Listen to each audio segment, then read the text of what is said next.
2017, kinailangan naming bumiyahe ni Papa Freddy galing sa amin sa General Santos papunta sa may Cagayan de Oro. Ang hindi alam ni Papa, may isang kahila-hilakbot na pangyayaring naghihintay sa amin sa daan.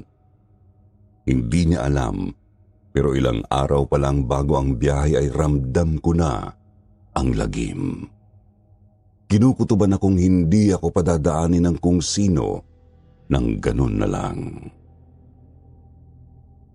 Ako nga po pala si Elvin, isang software developer dito sa General Santos. Nag-email po ako para ikwento ang totoong karanasan namin ni Papa.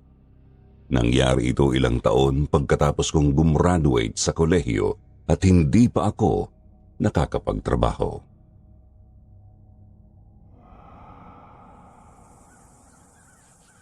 Sisimulan ko ang kwento isang hapon nang mabalitaan kong nadisgrasya ang isa sa mga kaibigan kong si Edward. Natumba raw ang minamaneho niyang motorsiklo sa highway na nasa labas ng Gensan. Siguro mga 1 oras na yon mula sa mismong boundary ng syudad. Agad akong pinanlamigan ng pawis. Alam na alam ko kasi ang lugar kung saan na aksidente ang kaibigan kong si Edward.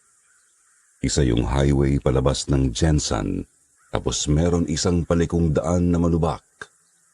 Ako man ay iniiwasan kong dumaan doon dahil sa isang madilim na bahagi ng aking nakaraan. Dali-dali akong pumunta ng ospital kung saan dinala ang kaibigan ko. Naabutan ko roon ang kanyang nanay at kasintahan at agad kong pinakiusap na gusto kong makita si Edward. Pinayagan naman po nila ako, Sir Jupiter, bagamat sinabihan nila akong hindi pa ito nakakapagsalita na maayos. Napakalala raw kasi ng tama niya sa ulo at mukha, tapos bali pa ang maraming buto sa katawan. Sabi ng mga doktor parang hindi lang daw simpleng natumba ang motor ng binata, kundi talagang naipit ito sa kung saan. Pagkapasok ko sa kanyang kwarto ay nakita kong gising naman ang kaibigan ko, pero nasa kawalan ng kanyang tingin. Hindi nga po niya ako napansin kaagad. Tsaka na niya ako nilingon nang tinapik ko siya sa balikat.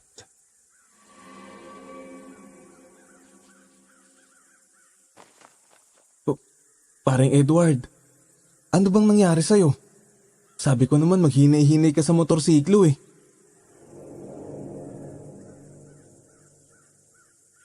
Nagulat ako nang bigla na lang pinilit ni Edward ang sarili na kumapit sa braso ko, Sir Jupiter. Nanginig ito at binalot ng kilabot ang mukha. Sabi niya sa akin, "Elvin, wag na wag kang daraan doon. Nag-aabang siya sa atin. Gagantihan niya tayo. Papatayin niya tayo." Agad din pong kumabog ang dibdib ko sa narinig. Oo, malabo ang kanyang pagkakasabi, pero alam na alam ko ang ibig niyang sabihin. At kilala ko kung sino ang tinutukoy niya. Hirap man akong maniwala sa kanya noon, pero nagdulot pa rin iyon ng kilabot sa akin. Siguro dahil kitang-kita ko ang takot sa kanyang mukha, at dahil din sa napukaw nito ang isang alaalang pinilit naming kalimutan. Hindi na po maawat si Edward noon, kaya napilitan na ang mga doktor na tarakan siya ng pampakalma. Ako naman ay balisang lumabas ng kanyang kwarto. Nag-abot ako ng konting tulong sa kanyang nanay, tapos nagpaalam ng uuwi.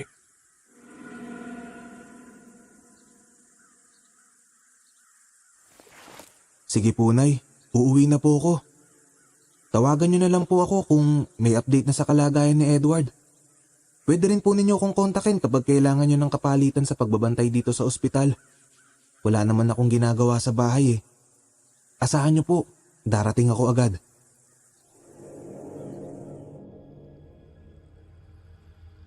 Subalit nanlumo na lang ako nang malamang tuluyang pumanaw ang kaibigan ko makalipas lang ang ilang oras. Hindi maintindihan ng mga doktor kung ano ang nangyari. Kasi stable naman daw si Edward bago siya biglang nawalan ng hininga. Kaya naman tuluyang bumaon sa kalooban ko ang kilabot at binagabag ako nito sa loob ng ilang araw. Ang hindi ko alam, mararanasan ko rin pala ang malamang dinanas ni Edward sa kalsadang yon.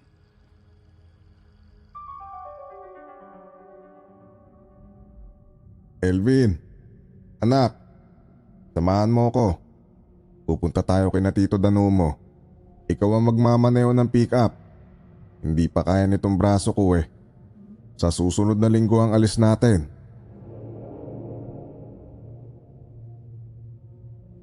Ilang buwan matapos ang libing ni Edward, sinabihan ako ni Papa Freddy na pupunta kami sa kanyang kapatid na si Tito Dano doon sa Cagayan de Oro.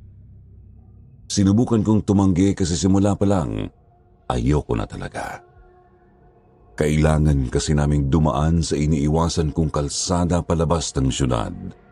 Tapos mga 7 o 8 oras pa ang biyahe. Kaya ayoko na nga talagang bumalik kung mapadaan man lang sa kalsadang yun. Ayun nga at kamamatay pa lang ng college friend kong si Edward sa parehong lugar. Pakiramdam ko kapag dumaan ako roon, ako ang susunod. Subalit hindi ko naman pwedeng sabihin na lang yun ng basta kay Papa Freddy. Kaya wala akong maibigay na matinong dahilan kung bakit hindi ako sasama. Mas mabigat ang mga katwiran niya. Una, mahilig akong magmaneho sa mga road trip at sanay ako sa mga long drive. At ikalawa, hindi siya makakapagmaneho kasi baldado ang kaliwa niyang braso. Naaksidente sa pinagtatrabahuang construction site at kinailangan pang isimento ng mga doktor. Hindi rin pwedeng ipagpaliban ang biyahe hanggang sa gumaling na ang braso niya. Magkakaroon kasi sila ng pagtitipon doon ng kanyang mga kapatid para pirmahan ang mga papeles ng ibebentang lupa. Tapos dadalhin na rin namin ang ilang sako ng abono para kay Tito Dano. Kaya hindi pwedeng mag-commute na lang. Kailangan niya ng magmamaneho sa gagamiting pick-up. Sa madaling salita, wala talaga akong lusot, Sir Jupiter. Ilang araw pa bago ang biyahe nang sabihan ako ni Papa, pero noon pa lang ay hindi na talaga ako mapalagay. Naglalasing sa loob ng sarili kong kwarto, maiwaksi ko lang sa isip ang isang pangit na alaala. Subalit hindi gumagana ang alkohol sa sistema ko. Kapag naiisip ko ang lahat, ramdam na ramdam ko pa rin ang lamig dulot ng malakas na ulan. Nangingilo sa naririnig kong halakhakan ng mga kabataan sa paligid. Napapaso sa dibdib na binabalot ng pagsisisi.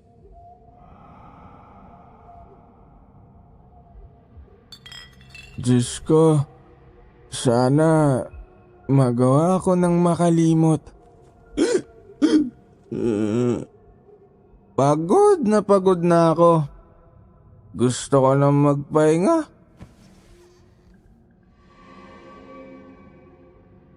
Nang maubos ang serbesa ay humiga ako sa kama at pumikit. Ang akala ko kasi ay magagawa ko ng makalimot kapag nakatulog. Pero hindi pala. Maski sa panaginip, dinadalaw pa rin ako ng pangit na karanasan.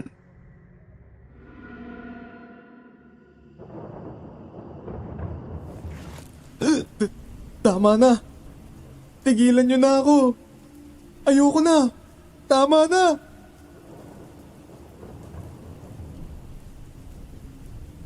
Nakita ko ulit ang sarili sa gabing malakas ang ulan. Napakadilim ngunit ramdam ko ang putik at mga talahib sa kinasasalampakan ko. Wala rin akong ibang marinig kundi ang malakas na ulan. Ang mayat-mayang kulog, ang halakhakan ng iilang mga binata at ang paghuhukay ng lupa ni Edward at ng isa pang kasama. Wala akong magawa kundi ang magmakaawang tigilan na nila ako habang walang puknat ang pambubugbog nila sa akin. Pinagtatawanan nila ako at kinukutsa.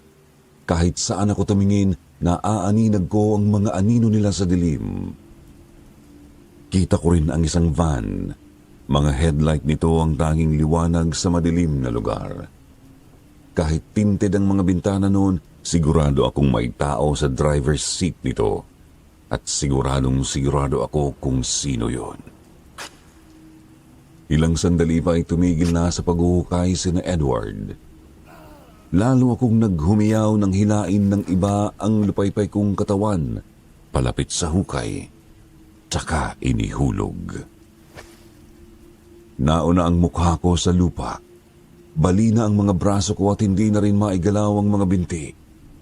Tuloy-tuloy ang pag-iyak nang maramdaman ang pagdampi ng lupang itinatabon nila sa akin.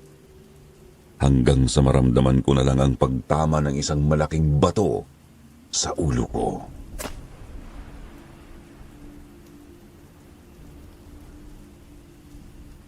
Tama na.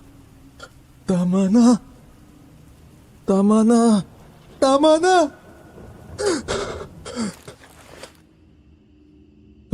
Panaginip? Bangungot? Binangungot ako?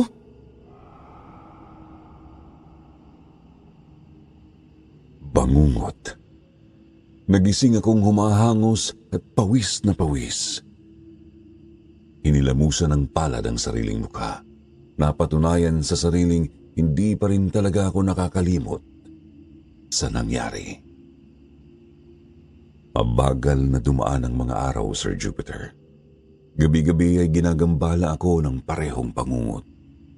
Nakikita ko ang sarili sa isang talahiban. Gabi at napakalakas ng ulan, may tawanan ng mga kabataan, may isang van at inililibing ako sa hukay. Kaya naman talagang hindi ako mapalagay nang sumapit ang araw ng biyahe namin ni Papa.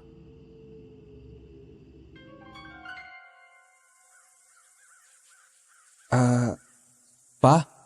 Pwede po bang iba na lang ang isama nyo? Elvin naman, napag-usapan na natin to, di ba? Wala akong ibang pwedeng makuha magmaneho. Tsaka ano bang inaayaw-ayaw mo dyan? Kung road trip kasama ng mga barkada mo sige ka kagad. Sige na, maganda ka na at aalis na tayo.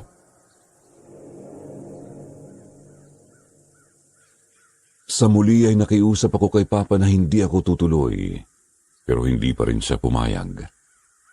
Wala na akong nagawa noon kundi ang maghanda na lang ng mga dadalhin ko. Nasa 7 oras nga kasi ang biyahe at ilang araw din kaming mamamalagi ni Papa sa lugar ni Tito Dano. Sunod ko na lang na malayang nasa daan na kami at palabas na ng Jensen. Ako nga ang nagmamaneho ng asul na pick-up ni Papa. Umaambon kaya sarado ang mga bintana ng sasakyan. Mabuti na lang, natatakpan naman ng maayos ang mga sako ng abono sa likod ng sasakyan. Nakaplay sa isang FM station ang radyong medyo mahina ang volume. Kausap ni Papa ang kapatid niya sa cellphone.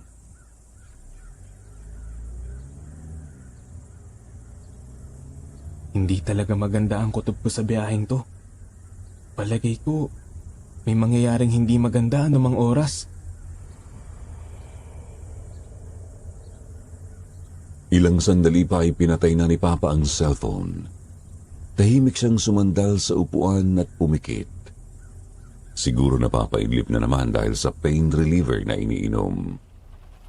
Unti-unting lumakas ang ulan at nadaragdagan ang kaba ko. Gusto ko nang itodo ang bilis ng sasakyan kung hindi lang delikado. Hanggang sa napalunok ako ng laway nang may makitang isang estudyante sa gilid ng daan. Saglit ko lang siyang nakita dahil tuloy-tuloy ang takbo ng sasakyan, pero pansin kong nakasuot siya ng uniformeng pang-college at basang-basa sa ulan. Nakatayo lang siya ng tuwid, bagamat nakayuko.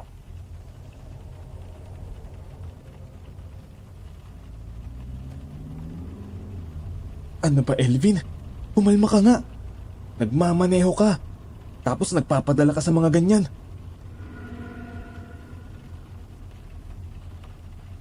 May natanaw akong talahiban na may konting mga puno sa isang gilid ng daan. Umugot ako ng malalim na buntong hininga at pinakalma ang sarili. Tinanong ako ni Papa Freddy kung ayos lang daw ba ako. Kimi naman akong tumango, tapos bumalik na siya sa pagidlip. Subalit makalipas ang ilang minuto, bigla na lang akong napasinghap ng matanawang kanto kung saan may sumasangang malubak na daan at nakita ko ulit sa mismong kanto ang estudyanteng dapat nalagpasan ko na kanina pa. Nakatayo sa may harap lang ng talahiban. Tuluyang bumuhos ang may kalakasang ulan at tumugtog sa radyo ang Highway to Hell ng AC/DC.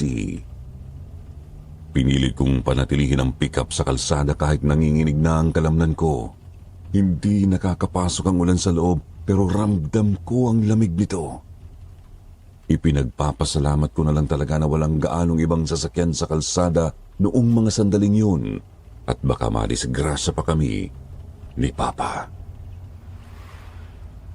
Ilang minuto pa, bahagya na akong kumalma nang makalayo na sa kantong may malubak na daan papasok. Napapangitin na nga lang ako sa sarili. Nasasabing baka masyado lang akong nag-o-overthink at wala naman talagang katuturan ang kilabot ko. Baka magkaibang estudyante talaga ang nakita ko. Inakala ko lang na iisang tao kasi pareho ang mga suot na uniforme.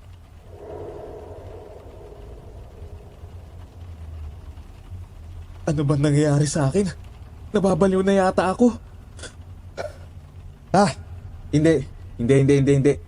Masyado lang ako nag-overthink. Kailangan kong pakalmay na sarili ko. Nakakaasar naman, oh.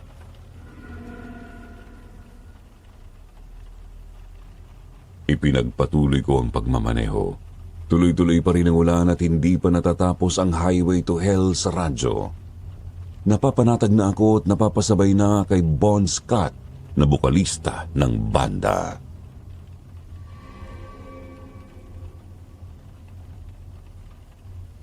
I'm on the highway to hell. On the highway to hell. Highway to hell. I'm on the highway to hell.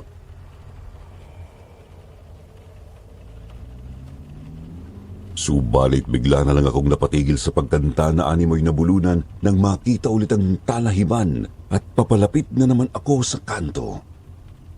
Hindi ko lubos maisip na totoo pala ang ganung pangyayari, Sir Jupiter. Akala ko sa mga horror movies lang may ganon. Pero talagang bumalik ako sa kantong sigurado akong nalagpasan ko na. Natapos ang Highway to Hell sa radyo, subalit katakatakang umulit din ito.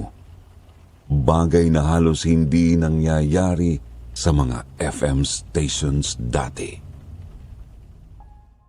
Nakita ko rin ang estudyanteng basang-basa sa ulan.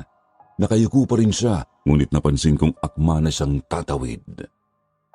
Sandali kong diniinan ang tapak at binilisan ng takbo, kasabay ng pagbilis din ng kalabog ng dibdib ko.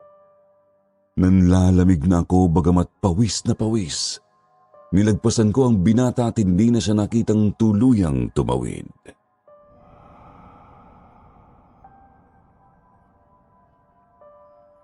Ano ba kasi yung estudyante na yun? Engkanto ba yun? Multo? O kung anong impacto? Pero teka, posible kayang siya si... malabo. Imposible yun. Malabong siya mismo yun.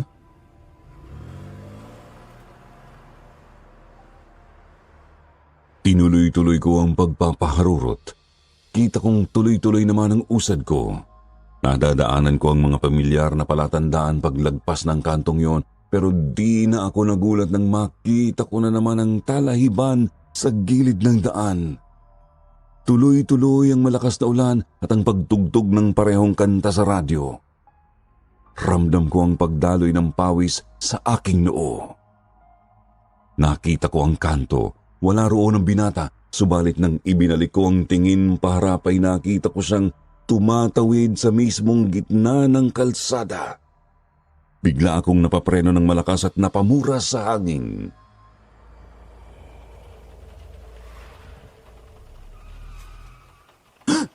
Oh, tinamaan ka nga naman ng...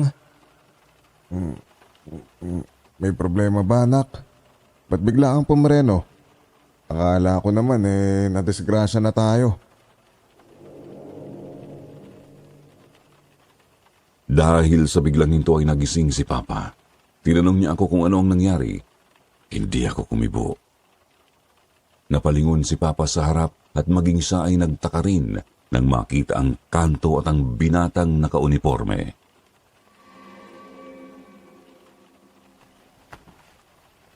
Teka, di ba lumagpas na tayo rito?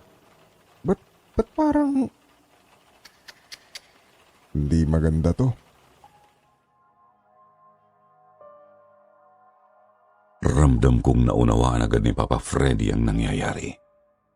Nang makitang nakatawid na sa tapat ang estudyante, sinabihan niya akong magpatuloy ng dahan-dahan. Sumunod naman po ako kahit nanginginig ng lalo ang kalamnan. Mabagal kong pinausad ang pick-up. Nang malagpasan ang kanto ay biglang nag-static ang radyo. Sinabihan ulit ako ni Papa na huwag huminto at huwag ring bilisan ng pagpapatakbo. Huwag akong patinang sa mga pagpaparamdam sa amin, kaya naman pinilit kong pagtibayin ang sarili kahit nilalamo na talaga ako ng kilabot. Tuloy-tuloy pa rin ang malakas na ulang sumasabay sa static na tunog ng radyo. May nauliligan akong nagsasalita sa radyo pero hindi ko maintindihan dahil sa static. Ilang sandali pa, natanaw ko na naman ang talahiban sa gilid ng daan. Napabuntong hininga rin si Papa nang mapansin ulit ang kanto at ang estudyanteng tumatawid.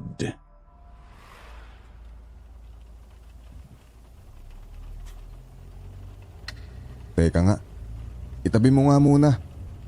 Ihinto mo ang sasakyan, Elvin. Tapos baliktarin mo ang damit mo. Ganon din ang gagawin ko. Mukhang pinaglalaroan nga yata talaga tayo. Ano namang kinalaman ng mga damit natin dito, Pa? Tsaka ako na ipapaliwanag. Basta gawin mo na lang.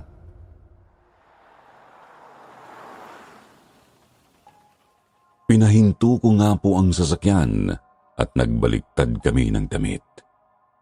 Hindi ko maintindihan kung ano ang kinalaman ng damit namin sa pangyayari. Pero sumunod na lang ako. Paliwanag ni Papa na lilito raw kasi ang mga engkanto kapag nakikita nilang nagbabaliktad ng damit ang kanilang mga biktima. Naguguluhan sila sa di pangkaraniwang kilos kaya nawawala ang kanilang konsentrasyon sa ginagawang ilusyon. Itinuloy ko ang pagmamaneho sa gitna ng malakas na ulan. Kita kong nakapikit si Papa at nag-uusal ng dasal. Subalit wala pa rin talaga, Sir Jupiter. Bumalik pa rin talaga kami sa kantong yun. Kita ko pa rin ang estudyanteng nakatayo sa may kanto bago tumawid.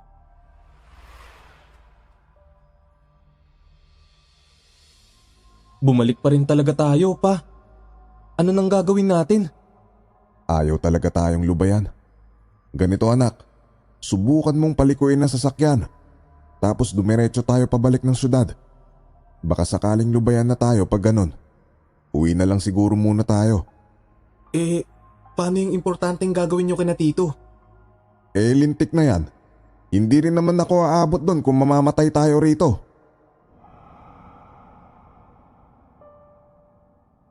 Naisip ni Papa na palikuin ang pick-up at bumiyahe kami pa uwi. Dali-dali ko naman iyong sinunod. Pinaliko ang sasakyan patawid sa kabilang lane at agad pinatakbo pabalik. Sumabay na rin ako sa pananalangin ni Papa. Aaminin kong hindi po ako madasalin talaga, pero sa sandaling yon alam kong walang ibang makakatulong sa amin, kundi siya lang. Tuloy-tuloy pa rin akong nagmaneho sa ilalim ng ulan. Ang pinagkaiba lang, pabalik na kami sa syudad noon imbis na palayo. Ang kaso, nakita ko na naman ang talahiban sa parehong gilid, Sir Jupiter, at natanaw ang nakakakilabot na kanto. Maski ang estudyanteng nakatayo bago tumawid, ay nakita namin ulit ni Papa sa harap ng sasakyan.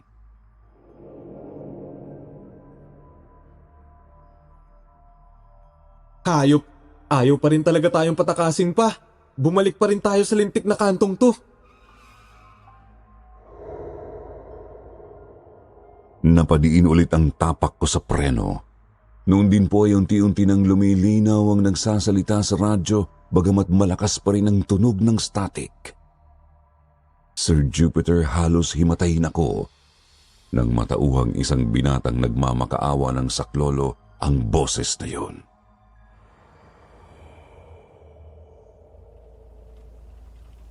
Teka, parang kilala ko yung boses na yan ah. Kanino nga ba yan? Baka naman guni-guni nyo lang, tay. O baka kung sinong artista o announcer lang sa radyo. Hindi ko po kasi mabosesan eh. O siya, ganto. Subukan mo naman ngayon na lumiko papasok dyan sa kanto. Dyan sa malubak na daan. Baka sakaling malutas natin tong problema na to.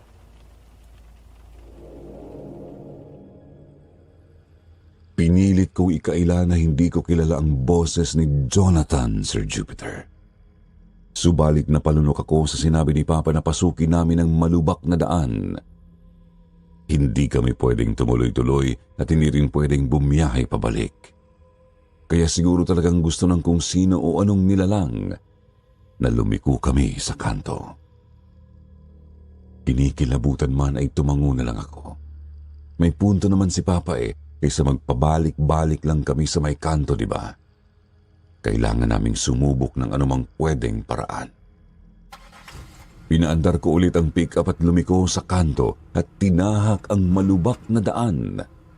At pagkapasok ng sasakyan namin ni Papa roon ay tila ba nag-iba ang lahat, Sir Jupiter.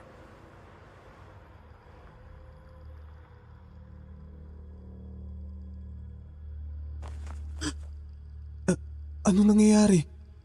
Nasaan ako? Leo?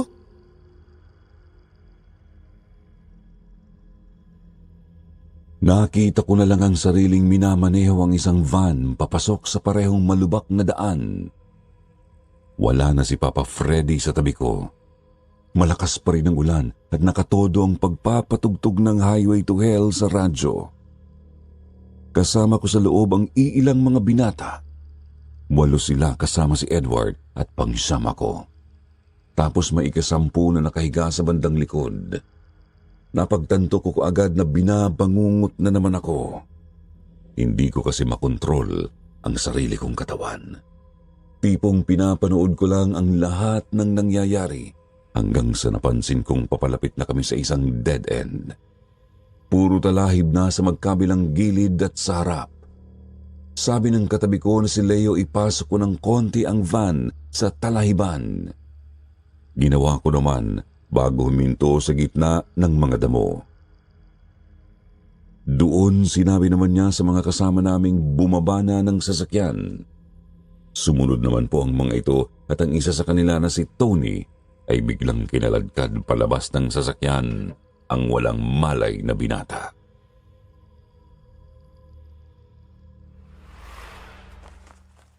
Anak, gising. Hoy, Elvin, gumising ka. Ano ba? Elvin!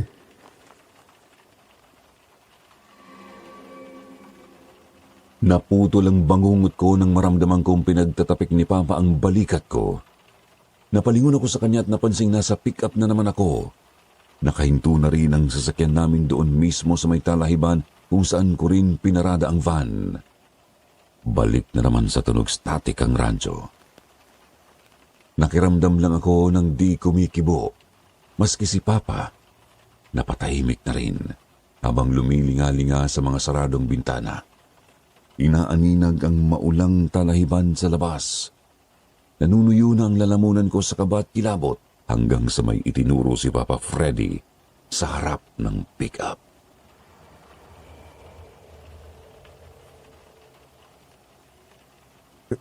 Teka anak, di ba siya yung kaibigan mong nawawala? Siya talaga yan. Oo nga, si Jonathan.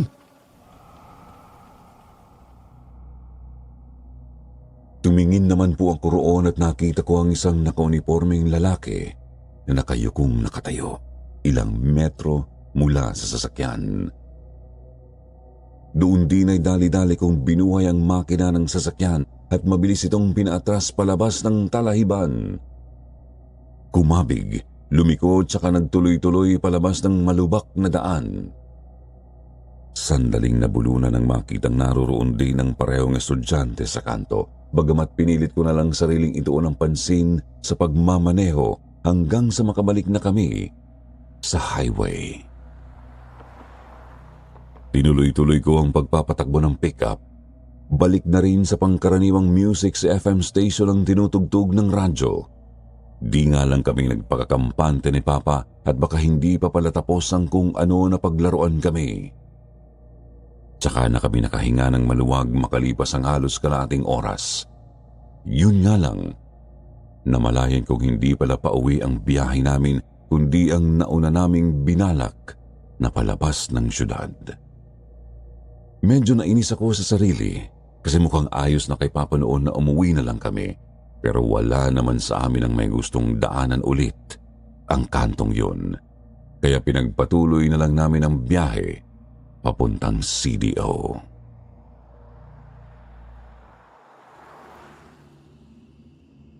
Gabi na po nang makarating kami sa CDO. Naghapunan tapos tumuloy na kami ni Papa sa isang bakanting silid ni na Tito.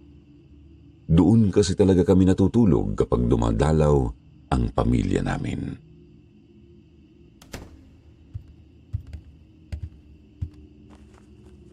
Matutulog na ako, Pa. Babagsak na talaga katawan ko eh. Sige anak, matutulog na rin ako. Masyadong nakakaubos ng lakas yung inarap natin kanina.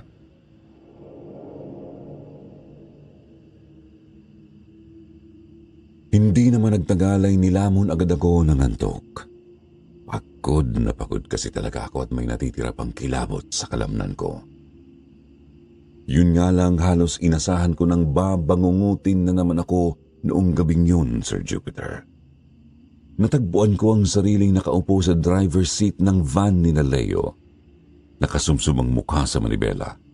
Saradong-sarado ang sasakyan at malakas ang ulan.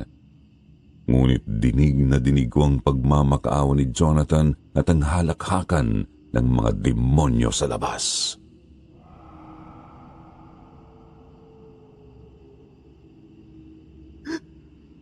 Ano ba?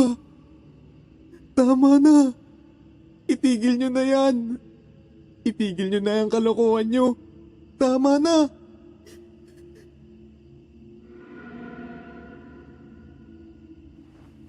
Napabalikwas na lang ako ng bangon nang tumunog ang cellphone ko. Tinignan ko kung sino ang tumatawag at nakilalang isa yon sa mga kaibigan ko noong college. Sinagot ko ang tawag. Agad akong nanlamig nang mabalita ang patay na raw si Tony. Bumiyahe raw palabas ng syudad, sakay sa isang bus. Ngunit nagulat na lang ang konduktor nang malamang di na humihinga ang lalaki. Napamura ako sa isip na pagtantong may mali nga talaga sa nangyayari. Doon ay sigurado na akong may kinalaman ng lahat sa naranasan namin ni Papa. Sigurado na akong may kinalaman din yun sa pagkamatay ni Edward. Humugot ako ng malalim na buntong hininga. Lumabas ng bahay para umihi kasi nasa bandang likod pa sa labas ang banyo nila roon. Kita kong hindi pa pala tumitila ang ulan, pero di ko na yon inintindi at tumuloy na ako. Ngunit nang matapos na at nakalabas, agad kong naramdamang may kakaibang lamig sa hangin. Iba pa sa lamig na dulot ng gabi, hangin at ulan, kaya naman humugot ako ng malalim na hininga. Bumuwelo at tumakbo sa maputik na bakuran. Hanggang sa maramdaman ko na lang na may humablot sa isang binti ko, natumba ako at napasubsob sa lupa. Pilit kong sinisipa kung sino mang may-ari ng kamay na nakakapit sa aking binti. Pero ayokong dumilat para tignan at kumpirmahin kung sino ang gumagambala sa akin. Nanatili lang akong nakapikit habang nararamdamang unti-unti na niya akong kinukumbabawan.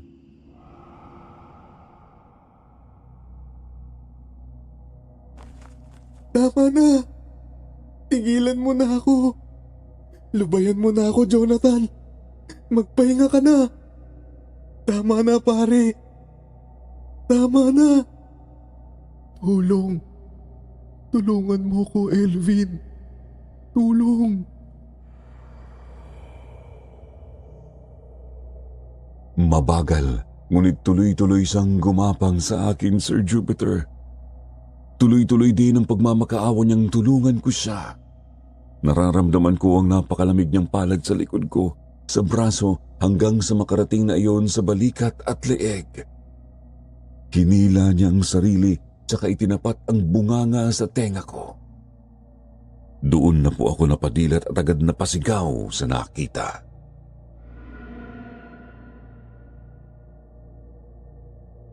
Tama na.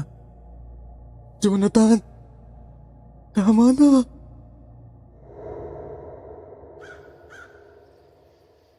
Nagising na lang akong tinatapik ni na Papa at Tito Dano, Sir Jupiter.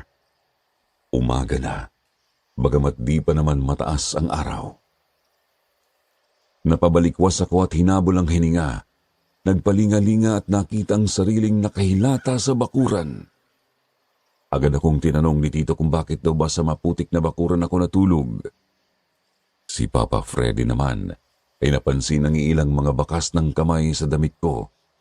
Tinignan ko nga po ang sarili at agad po akong pinanayuan ng balahibo nang makita ang maputik na mga bakas ng kamay sa t-shirt ko. Pinapasok ako ni na Papa at pinagbihis.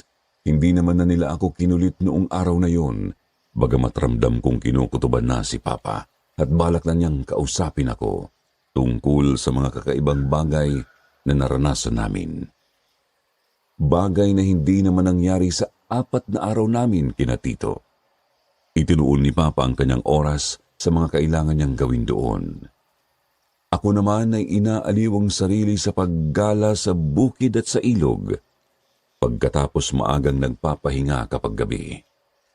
Hindi nga lang ako makatulog ng maayos kasi talagang gumagambala sa isip ko ang lahat.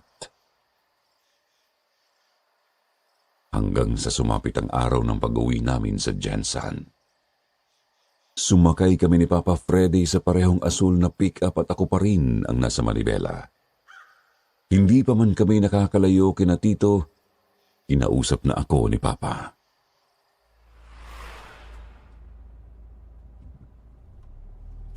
Anak, halata akong may kakaiba sa'yo at mukhang may kinalaman yung nangyaring pagligaw sa atin ng kung anong maligno.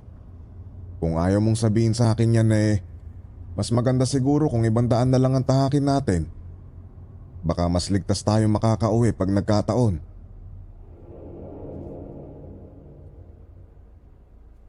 Sinabi ko kay Papa na subukan naming dumaan sa ibang ruta, pero hindi ko pa rin sinagot ang tanong niya tungkol sa anumang kinakaharap namin.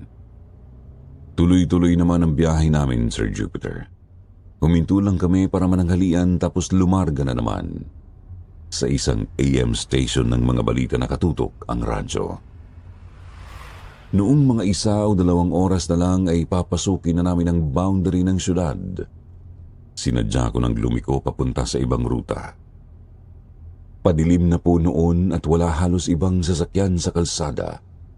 Subalit nagulat na lang ako nang ituro ni Papa ang isa na namang estudyanteng nakatayo sa bangketa. Ganoon pa rin po, binatang nakauniforme at nakayuko. Bigla ulit tumugtog ang Highway to Hell ng AC/DC at kahit anong usad ko ay nakikita talaga namin ang binata sa gilid ng daan. Ilang minuto pa muli na namang umulan ng medyo malakas at natanaw na nga namin ang karimari-marim na kanto kung saan may sumasangang daan mula sa highway. Nanginig ang kalamnan ko sa napaka-imposibleng pangyayaring yun dahil sigurado naman akong ibang kalsada ang tinahak namin. Malakas kong tinapakan ng preno at sinapak ang manibela. Doon ay muli na naman akong tinanong ni Papa Freddy.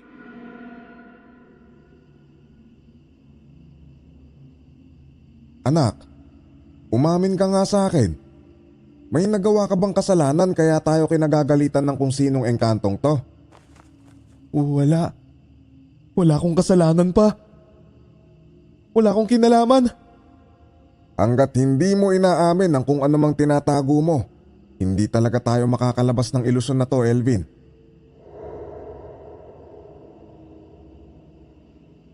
Napikon ako sa sarili ko. Takot akong umamin pero takot din ako sa multo ng nakaraan na gumagambala sa amin. Muli kong pinaandar ang sasakyan at dire-diretsong pinaabante. Napakagulo na ng isip ko noon. Hindi ko na pinapansin si Papa at hindi ko na rin mabilang kung ilang ulit na naming nilagpasan ang kanto at ang estudyante. Paulit-ulit lang din ang pagtugtog ng Highway to Hell sa radyo. Animo'y kinukutsa ang pagbulusok ko papuntang impyerno. Ilang minuto pa nagulat na lang ako nang tapikin ni Leo ang braso ko. Ihinto ko raw muna ang sasakyan sa bangketa. Sumunod ang katawan kong hindi ko na naman makontrol. Natauhang nasa loob na naman ako ng van, kasama ang mga demonyong kakilala ko. Kulang na lang ay tutukan ako ng patalim sa leeg para lang gawin ko ang gusto nilang mangyari.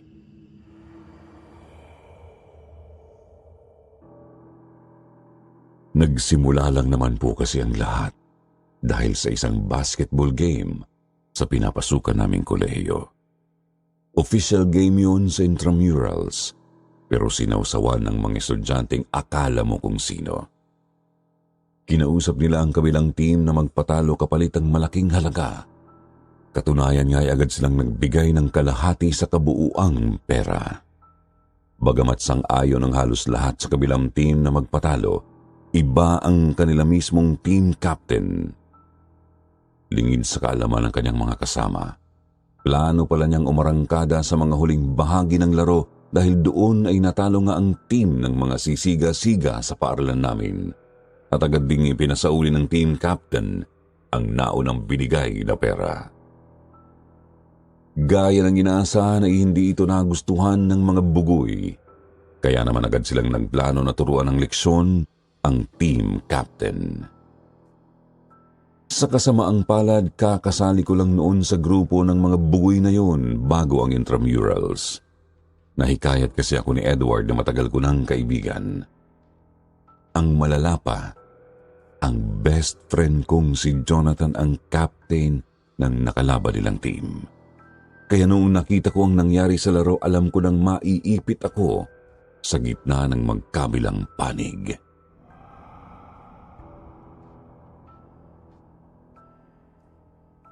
Leo, nakikiusap ako. Huwag niyo nang ituloy. Huwag niyo nang sasaktan si Jonathan. Naglalaro lang naman yung tao eh. Laro lang naman yun, Leo. Hindi naman kailangan umabot pa sa ganito.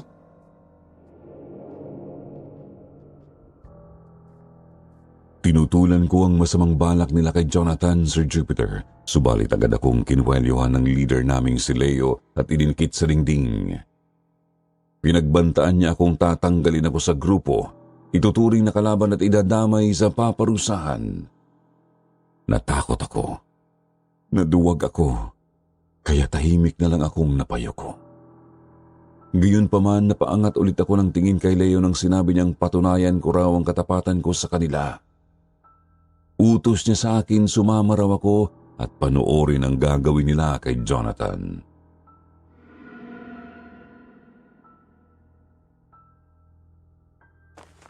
Leo naman eh. Wala namang ganyanan, pre. Huwag niyo na ako isama. Kung gusto niyo, hindi ko na kayo pipigilan. Tsaka, pangako, hindi ako magsusumbong.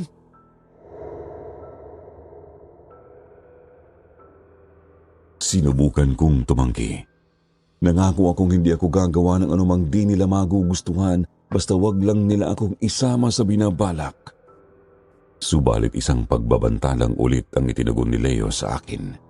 Kung hindi raw ako sasama bilang kasabayan nila, kakalad ka rin nila ako bilang kasama sa paparusahan. Muli ay natakot po ako at doon ay tuluyan ko ng pinagsisihan kung bakit pa ako sumapi sa kalokohan ng kanilang grupo. Labag man sa loob ko ay sumama nga po ako noong gabing yun at ako ang pinagmaneho nila ng van. Sumakto ang bangungot ko nang tapikin ako ni Leo para pahintuin ang sasakyan sa isang bangketa. Alam na alam ko ang tahimik at may kadilimang bangketang yun. Doon dumadaan si Jonathan pauwi.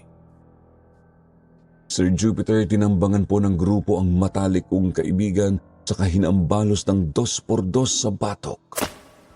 Sunod ko na lang nakitang hinila na nila papasok ng sasakyan ang best friend ko at tinali. Pagkatapos ay agad nila akong inutusang patakbuhin ang sasakyan palabas ng syudad. Tumalima naman po ako na parang laruang disusi ng mga hayop kahit nangingilid na ang luha ko.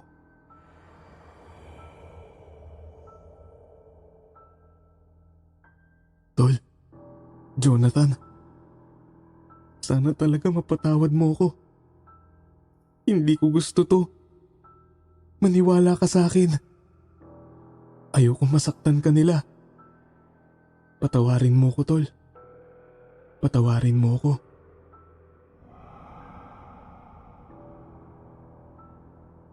Nagtuloy-tuloy kami sa kalsada. Siguro mga 1 oras rin yun mula sa boundary ng syudad. Malakas ang ulan. Napakalakas ng pagpapatugtog ng maiingay na kanta. Amoy na amoy din sa loob ang serbesa, sigarilyo at damo. Wala ring puknat ang tawanan ng mga kasama ko at nang makarating kami sa bahaging talahiban ang gilid, sinabihan ako ni Leo na lumiko. Tinahak ng sasakyan ang isang malubak na daan. Ilang minuto pa narating na namin ang isang dead end. Sinasakop na ng talahiban ang magkabilang dulo at ang harap ng mabatong daan.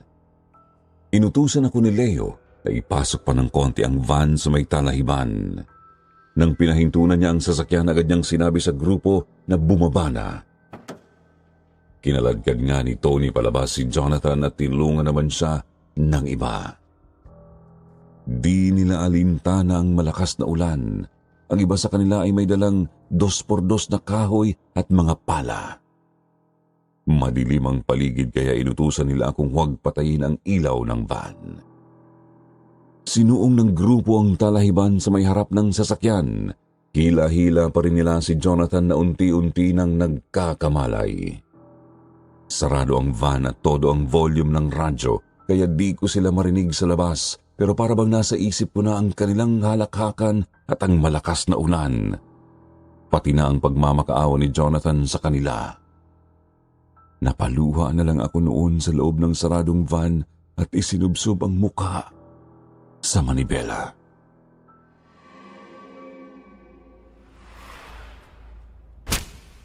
Elvin, ano ba? Uminahon ka nga.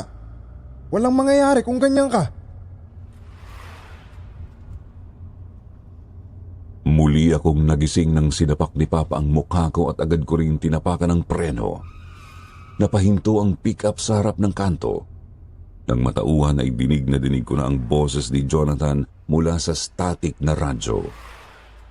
Tuloy-tuloy ang pagmamakaawa ng best friend ko. Tulungan ko raw siya dahil hindi na niya kaya ang pambubugbog sa kanya. Tulungan ko raw siya dahil hindi na niya kayang manatili sa ilalim ng lupa. Noon din, Sir Jupiter, pinilit na ako ni Papa na umamin. Sabihin ko raw kung ano ang ginawa ko kay Jonathan. Sabihin ko raw kung may kinalaman ba ako kung bakit bigla na lang nawala si Jonathan noong 3rd year college pa lang kami. Naalala kasi ni Papa isang araw. Nakausap niya ang tatay ng kababata ko at hindi raw nakauwi ang kanyang anak at hindi talaga natagpuan paglipas ng mga taon.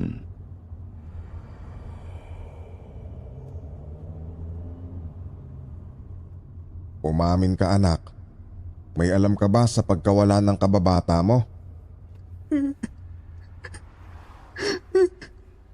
Kasalanan ko pa. Hindi ko sila pinigilan. Nagpatalo ko sa takot. Pinagbantaan nila ako. Tinakot nila ako. Tapos ayun, wala akong nagawa para pigilan sila.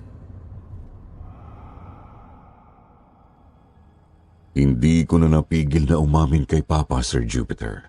Sinabi ko sa kanya ang lahat. Sinabi ko kung paanong naging traidor ako sa kababata ko para sa sarili kong kaligtasan. Pahayag naman ni Papa kailangan kong harapin ang kasalanan ko. Kung gusto kong matahimik ay kailangan ko raw na sumuko agad sa pulisya. Subalit umayaw ako, Sir Jupiter. Nasa 25 anyos pa lang ako noong panahong yun. Ayokong makulong ng gano'n na lang. Isa pa kapag nagsalita ako, siguradong babalikan ako ng mga natitirang kasama ni Leo. Natatakot akong baka ano ang gawin nila sa akin at madamay pa sina Papa. Dinig na dinig ko pa rin noon ang nagmamakaawang boses ni Jonathan mula sa static ng radyo. Hanggang sa nagtaka na lang ako nang maramdaman ang pagtulo ng ulan sa balat ko. Namalayang nakasubsob na ako sa madamong lupa. Nag-angat ako ng tingin at sumalubong sa akin ang sipa ni Leo. Kita ko sa paligid ang nagtatawanan niyang mga alipores, maski ang nakaparadang van ay natatanaw ko rin. Alam na alam ko noong nasa katauhan ako ni Jonathan. Ipinapakita niya sa akin at pinaparamdam ang kanyang dinanas sa kamay ng mga demonyo. Tuloy-tuloy ang boses ni Jonathan sa pagmamakaawa pero talagang bingisi na Leo. Pinagsusuntok, pinagsisipa at pinaghahampas nila ng 2x2 na kahoy ang best friend ko. Hindi pa sila nakontento at talagang binasag pa nila ang isang bote ng beer sa mismong mukha nito. Sabi ni Leo, "Yan ang napapala ng mga hangal na kumakalaban sa akin. Kung nakisama ka na lang sana, Jonathan, edi hindi tayo hahantong sa ganito. Edi sana, hindi ka nagdurusa ngayon."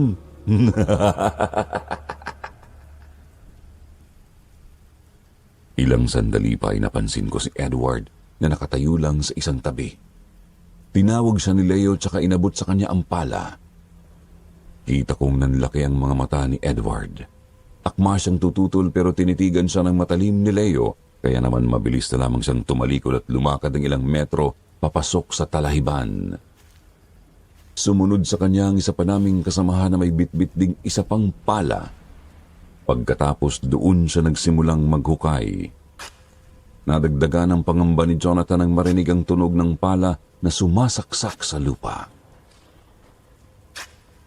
Sir Jupiter, ilang oras na nagdusa si Jonathan sa ilalim ng ulan habang naghihintay si Leo na matapos si Edward. Kita ko ang kanyang dugo na humahalo sa putik. Naroroon pa rin ako sa kanyang katauhan, kaya ramdam na ramdam ko ang lamig ng ulan at sakit ng kanyang katawan. Ramdam ko rin ang takot niya kina Leo at pangamba sa sasapitin. Nakikita ko sa isip niyang inaalala niya ang kanyang mga magulang na malamang hinahanap na siya. Subalit, hindi ko maramdaman ang kanyang pagsisisi, Sir Jupiter. Hindi po nagsisisi ang kaibigan kung hindi niya hinayaang maibenta ng ganun na lang ang kanilang laro. Isang bagay na maaasahan mong gawin ng isang taong may prinsipyo. Kaya napagtanto ko noong malamang hindi ako ipagkakanulo ni Jonathan kung sakaling magkapalit kami ng kalagayan. Hanggang sa sinabi ni Leo kay Edward na tama na ang paghuhukay. Hindi ko inakalang mas nakakatakot pa ang marinig na tumigil na ang tunog ng pala kaysa noong magsimula ito. Ilang sandali pa ay kinaladkad na ako ng mga demonyo papunta sa hukay. Narinig kong bumulong ng patawad si Edward kay Jonathan. Isang patawad na gusto ko ring sabihin, bagamat wala namang saysay.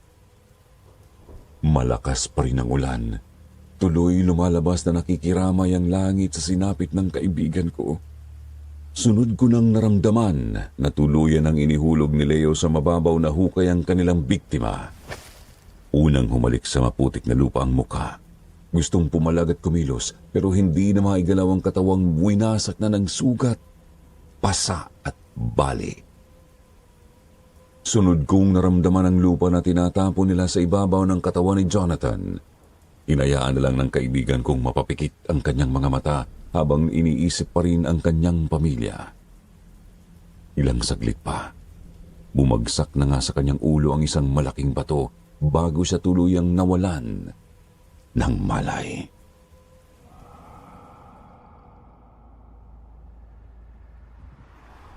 Anak, gising.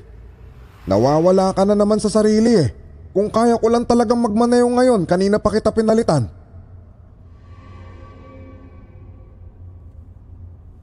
Nang matauhan ulit ako ay katabi ko na naman si Papa Freddy. Mabilis kong binuhay ang makina ng pickup tsaka pinatakbo ito papunta sa syudad. Hating-hati na sa isip ko noon ang takot ko kina Leo at ang konsensya sa sinapit ni Jonathan. Kung di ko lang siguro kasama si Papa noon ay wala na akong pakialam kahit maaksidente at mamatay pa ako. Tuloy-tuloy ang pagpapahurot ko sa pickup. Ilang ulit ko na namang nalagpasan ang kanto kung saan nakatayo si Jonathan. Tuloy-tuloy rin ang paninermo ni Papa sa akin kasi di ko siya pinapakinggan. Tapos paulit-ulit pa ang pagtugtog ng Highway to Hell sa radyo. Hanggang sa napatingin ako sa rearview mirror, Sir Jupiter. Nanlaki ang mga mata ko nang makitang naroroon si Jonathan sa likod ng driver's seat. Kita ko ring nakaupo sa likod sina Edward at Tony. Parehong blanco ang kanilang ekspresyon at kapwa rin namumutla. Kumilos naman si Jonathan, tsaka inilusot ang ulo sa ibabaw ng kinauupuan ko. Napapikit na lang ako, Sir Jupiter. Hindi ko magawang titigan ng mata sa mata ang best friend ko. Ilang sandali pa naramdaman ko na ang pagdampi ng napakalamig niyang balat sa kanan kong pisngi at sinabi niyang, Tulong! Tulungan mo ko, Elvin! Tulong!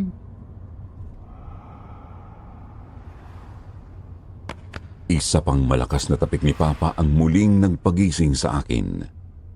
Tinapakan ko ng marinang preno at huminto ang pickup pagkalagpas ng konti sa kanto. Tumingin ulit sa rearview mirror. Wala na roon sina Jonathan, Edward at Tony. Bagamat naisip kong gusto ko talagang ipakita sa akin ni Jonathan na handa siyang ubusin kaming lahat. Naisip ko tuloy na mamamatay pa rin ako, magsumbong man ako sa pulis o hindi. Kung hindi ako magsasalita, hahabulin ako ni Jonathan at papatayin. Kung magsusumbong naman ako, pwede akong patayin ni Jonathan o ng buhay pang si Leo. Nahampas ko na naman ang manibela sa inis. Niyakap ko ni Papa at sinubukan akong pakalmahin.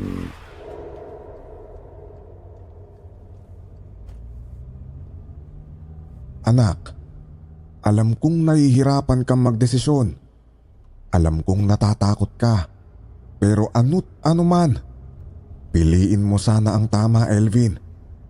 Huwag mo nang dagdagan ang pagkakamali mo. Huwag mo nang gatungan ng kasalanan mo kay Jonathan.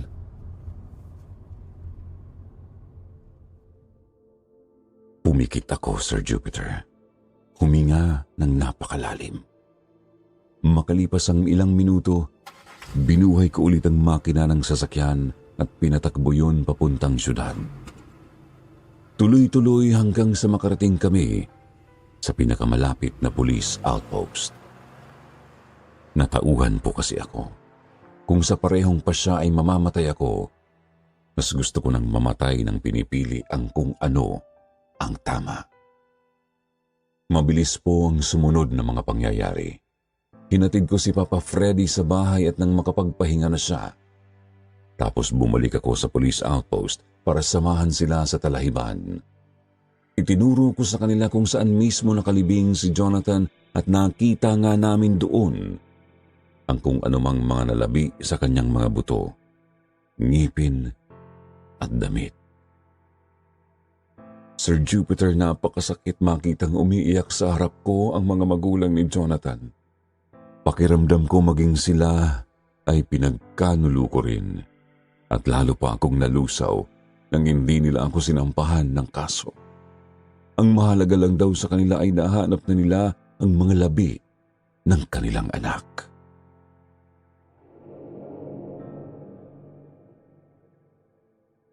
Kita mo na, Elvin. Sabi ko naman sa'yo eh. Piliin mo lang kung ano ang tama. Yun lang ang tanging paraan para maituwid ang mga pagkakamali mo. Pero natatakot pa rin ako, pa. baka balikan ako ni Leo. O baka bigla na lang akong dalawin ni Jonathan. Idagdag pang walang paglagyan ng hiya ko sa mga magulang ng kaibigan ko. Lumipas ang mga araw, walang nangyaring masama sa akin, Sir Jupiter. Subalit isa-isang nangagsimatay ang mga alipores ni Leo. Hanggang sa tuluyan na silang naubos, makalipas ang halos 1 taon.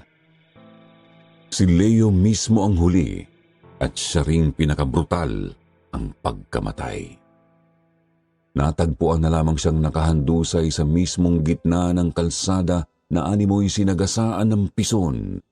Durog na durog ang buong katawan. Ako naman po ay dala-dala pa rin hanggang ngayon ang bigat ng nagawa ko. Kailanman ay hindi maaalis sa balikat ko ang konsensyang ito. Hihintayin ko na lang na sumapit ang oras ko bagamat hindi ko sigurado kung kaya ko bang harapin ang kaibigan ko sa kabilang buhay. Dito ko na lang tatapusin itong aking salaysay, Sir Jupiter. Sana magsilbi itong paalala sa mga nakikinig at sa iba pa. Sa totoo lang po, di rin ako sigurado kung totoo ba o isang kailahilakbot na bangungot lang ang lahat ng naranasan ko. Subalit ang garantisado, isa akong traidor na kaibigan. Isang masamang tao na hindi dapat pamarisan.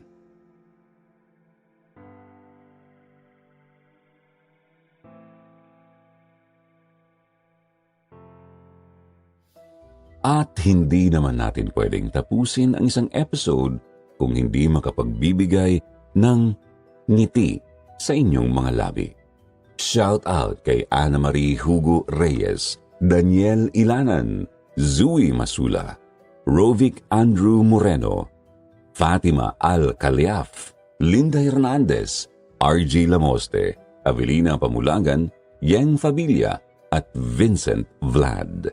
Shoutout din kay Mabel Idoloverio. Sa mga hindi pa nababanggit, huwag humagtampo kaagad. Hintayin lamang po ang susunod na episode para marinig ang shoutout para sa inyo. Sa mga gusto pong magpa-shoutout, isulat lamang ito sa comment section para kayo na ang susunod naming babatiin. Muli po mula sa bumubuo ng kwentong takip silim, Sitio Pangil at Sitio Bangungot.